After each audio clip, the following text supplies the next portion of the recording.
Strength invites challenge. Not eventually, not sometimes, always. The stronger a king becomes, the more his own family starts doing the math.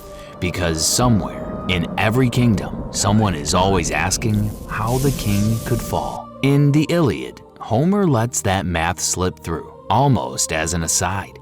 It's Thetis who tells it, reminding Zeus, years later, of the debt he still owes her. Hera, Poseidon, and Athena, she recalls, once moved together to bind him. Hera, the queen who wanted more to say. Poseidon, god of the sea. Athena, goddess of strategic war. The two Olympians least likely to act without a plan. Together, they came close enough to put the king of Olympus in chains. The king of the gods, restrained, held down by his own family in his own home, without a single mortal ever knowing it happened. He should have stayed bound. That's what makes this story different from every other palace coup in myth. The conspiracy came close enough to terrify the throne, and it still failed. A sea nymph named Thetis fetched the 100-handed giant Briareus to break the chains before the coup could finish what it started. Zeus was free again. And here is the part the myths don't dwell on nearly enough. He didn't respond with a bigger tantrum. He didn't flatten Olympus in a rage and call it justice. He learned. Hera was strung from the sky by her wrists, anvils bound to her ankles, left there as a lesson in gravity and humiliation. But that punishment wasn't the real outcome of the coup. The real outcome came after. From that night forward, Greek myth keeps surrounding Zeus with layers of control that make another coup harder to imagine. Because a king who only punishes conspiracies teaches nothing. A king who studies them builds a throne no conspiracy can reach twice. This is the story of how Zeus turned one night of near defeat into 7 escalating layers of control, until obedience wasn't something the gods chose anymore. It was something they were built inside of. Hesiod Theogony names them almost in passing, as if their importance is beneath comment. Nike, Zealous, Baia, and Kratos. Victory, rivalry, force, power. Hesiod tells us something specific about them. They have no house apart from Zeus, no throne of their own. They are not famous for their own adventures. They are famous because they stand around Zeus like the pressure around his throne. Wherever Zeus sits, they stand. Wherever Zeus goes, they go. That's not an honor guard. That's an anatomy. Look closest at Kratos, because Kratos is the one Aeschylus puts to work directly. In Prometheus Bound, Kratos is the one who drags the titan Prometheus to his mountain and speaks the line that defines him better than any epithet could, that he has no pity, because pity has no place in the job. That's the function. Kratos is authority the moment it stops asking. Every regime keeps a Kratos somewhere, the part that no longer debates, only enforces. Zeus didn't invent that idea. He just made sure it stood at his right hand wearing wings, so it could reach anywhere on Olympus before an idea like coup finished forming. Book 8 of the Iliad contains one of the strangest boasts in the entire poem, and it is not subtle. Zeus tells the assembled gods to test him. Hang a golden chain from heaven, he says. Every god and goddess grab hold of the other end. Pull as hard as you like. You will not drag me down, but if I choose to pull, I lift the earth, the sea, and all of you dangling, and I hang it from a mountain peak, and it stays there. Read that again. He isn't threatening to defeat them in a fight. He's saying combat is the wrong category entirely.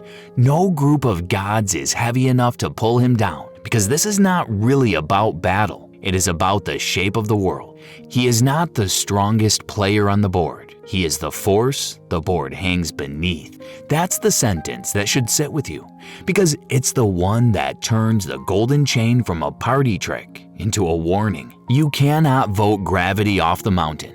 And after Book 8, that's exactly the category Zeus has placed himself in. But strength like that has a flaw hiding inside it, because strength alone cannot stop a whisper. It cannot stop a promise made in the dark. sealed by something even Zeus himself would not dare to break. And that promise already existed. It had existed since before he was born.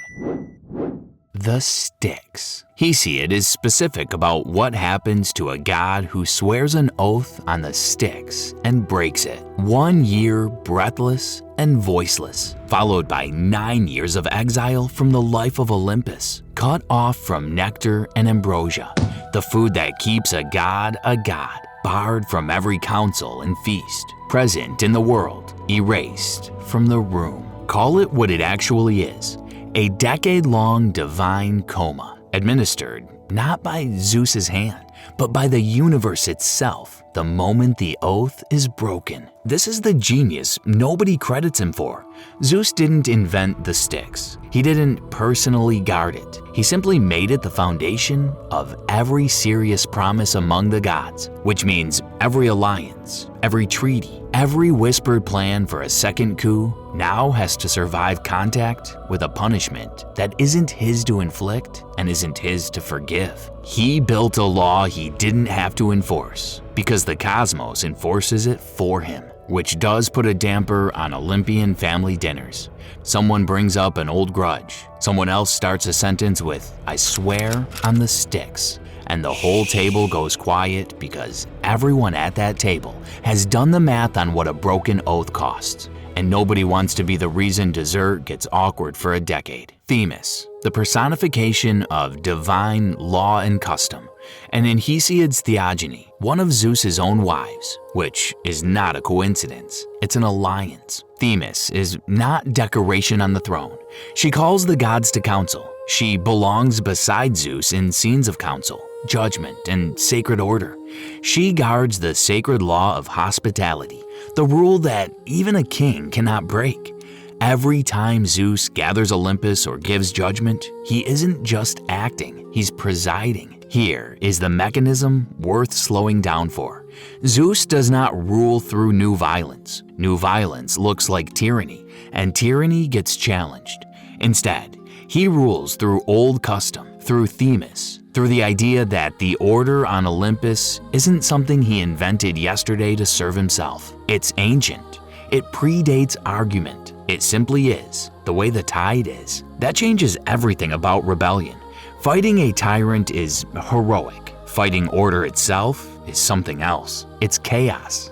And in the Greek mythic imagination, chaos is the thing that came before the gods existed at all.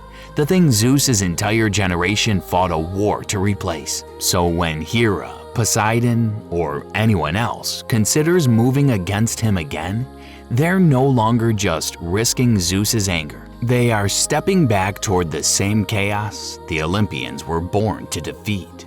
He didn't outlaw rebellion. He recast it as a relapse into the world before the world made sense. Punishment only stops rebellion if people see it. Zeus understood that instinctively, and nowhere is it clearer than in what happened to the gods who crossed him. Hera's sentence after the chaining conspiracy wasn't private. She was hung from the sky by golden shackles, anvils weighing down each ankle, visible to the whole of Olympus.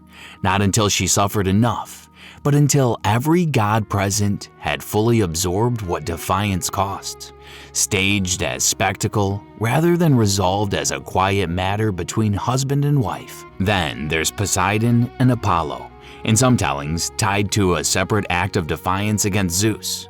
The two of them were stripped of their divine privileges and sentenced to labor as mortal workers, serving under Laomedon as the walls of Troy rose, gods reduced to servant hands for a mortal king. Think about what that punishment actually communicates.